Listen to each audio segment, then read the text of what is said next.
happens, sort of the cause and effect, how do you decide what the borders are to put a patent on that process?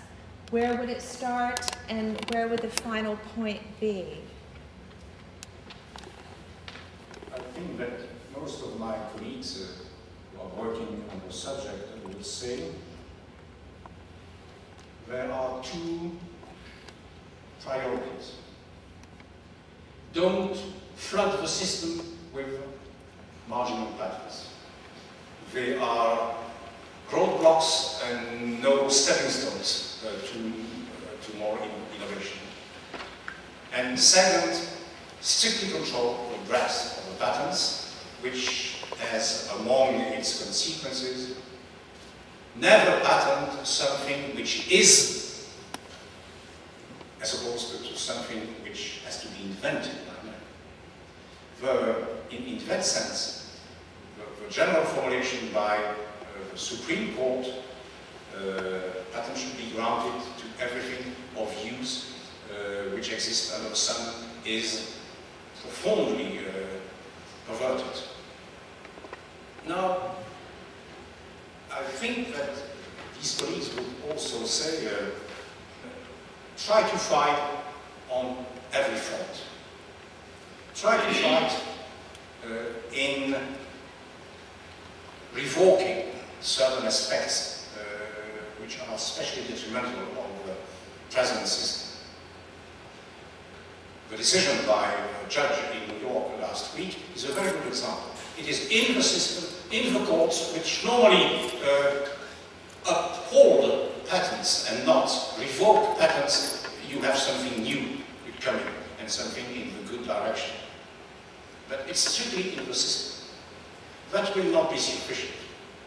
You have also to introduce mechanisms, instruments that by their logic and by their consequence will completely displace the way the system works. In that sense, the revelation mechanism of masking applied to intellectual property is probably the most powerful. It happens, you know, Congress, and especially the Senate, as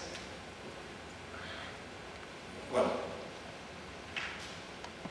the USPTO, the United States Patent and Trademark Office, gets paid by the firms, the people who make claim and who ask for a patent.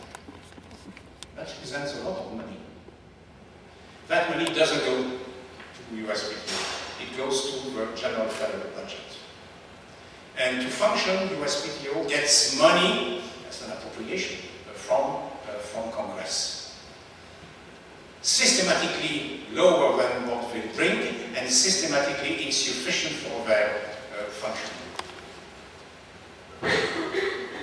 The consequence is, for example, that an examiner, whatever the patent he has to examine, even very complicated, has basically 24 hours in total to examine it. In Europe, it is twice that time, and it's not yet sufficient to make a serious examination. So in a certain sense, that simple budgetary mechanism leads the USPTO to grant patents as they come, as the claims come. Because if you have too little time and you refuse, you will have great problems, of course, because the claimant will go to court. If you have too little time to examine seriously and you accept, it seems that everybody is happy and the system is, of course, very inefficient. Moreover, these examiners, who are very competent in many ways, in particular, if you ask for a patent, they will immediately check whether there is not another patent already granted which might compete. So you wouldn't have something novel. Perfect. They know nothing or about nothing about the academic literature, scientific literature, which in these complex cases is the main source of information on which you should decide. It's been very clear with that. So, go for the people who have the information in their diversity and who have the incentives to reveal the information. This is really completely in agreement with one of the main subjects developed in microeconomics during the last 20 years.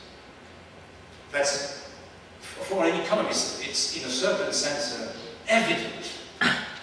And at the same time, it's fantastically efficient and not expensive. Because these people are voluntary, they give their information. Nobody asks to be paid. Everybody asks to have a complete examination so that bad patents are not granted. So, it seems that there is a trend in confronting the system as it is, and that judge in New York very much illustrates that trend. It's unfancy. And there is a trend largely of proposition by economists, which, and again it's not always the case, propose something which is practical, efficient, and grounded on sound principles.